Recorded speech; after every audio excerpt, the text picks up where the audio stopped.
Brought to you by Express Care Health and Skin Center. Get in, get out, get better.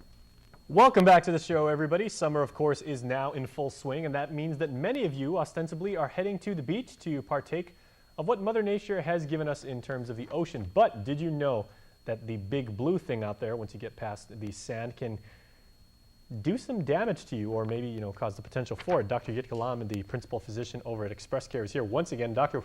Hafaday, and welcome back. Hafaday, thanks. Okay, so we are talking about, and I have to look at the papers, ocean bites, stings, and coral cuts. There's obviously a lot of stuff in the ocean, not even the creatures, they're with the salt water and with, perhaps getting raked by certain types of coral. So I want to start out by talking about fire coral. How much of that do you see in your clinic? Are people just having, like weird skin and rashes from coral? We do see quite a few coral cuts and scratches and scrapes. And the main thing about coral cuts is that they're really dirty, because the coral, of course, is an animal, and so it's a living thing, and then there are bacteria that are in there with the living things in there. When you get a coral cut, you often will get little pieces of calcium embedded in your skin, along with pieces of that marine organism, plus the bacteria. So it takes a long time for them to heal. Often they'll get really infected, and they're really itchy, tend to be quite irritated. So it's normal for a coral cut to heal over 2 weeks up to a month, and sometimes needs antibiotics.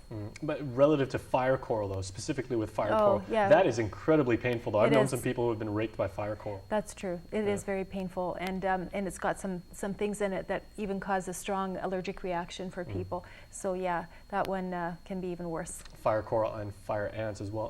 One thing, Dr. Lom, is interesting is, like, a lot of people say, you can sit in the ocean and kind of, wade for a little bit like that. It may serve to help your body recover a little bit faster, maybe from scars that you have, or scabs might tend to fall off. But what in the ocean might actually irritate if you've got maybe open sores or things like that? It's a great question, because quite often I have patients who come in with rashes and they say they've been in the ocean to try to help them. Sometimes it helps, but most often it doesn't. It makes it worse. So it's a great question.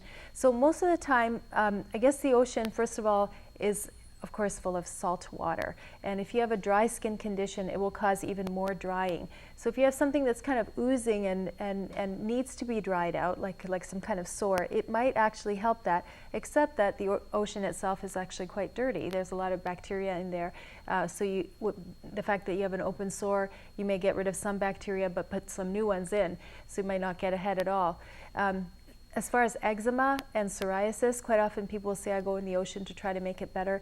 But again, the ocean will dry you out even more. So if you are going in the ocean and you have a dry skin condition like eczema or psoriasis, you should first put Vaseline on your body, just the sticky petroleum jelly, so that your body has a barrier before you go into the water. And the reason I brought that up is because my doctor, when I had chickenpox, I was a freshman in high school, and he actually told me, he's like, when your fever breaks and when you're just about over it, go to the ocean and just kind of like sit in the water for 10 minutes, and that'll actually help some of the chickenpox, dry up and fall off. Right, so that would be true for scabs where they're sort of just stuck on, but they're dry already, but just the salt water will kind of loosen them and soften them and remove them.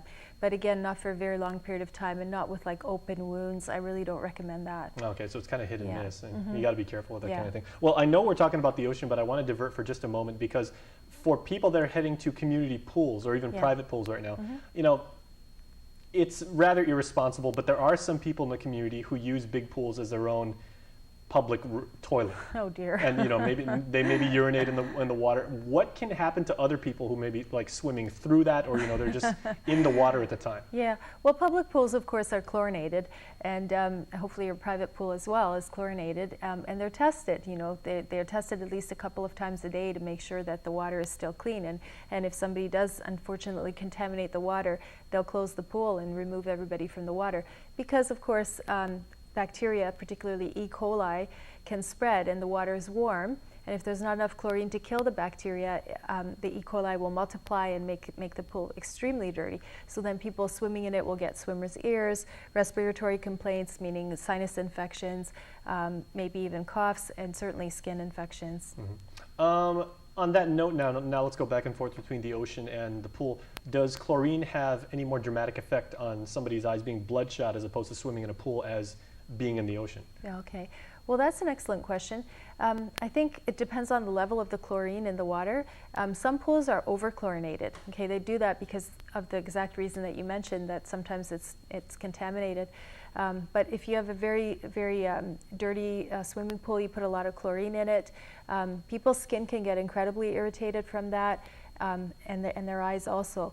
As far as the ocean water, you know, most of us swim with our eyes closed in the ocean water unless we're wearing goggles, so that helps to prevent some of it. But the ocean has many other substances that can be irritating to your eyes as well.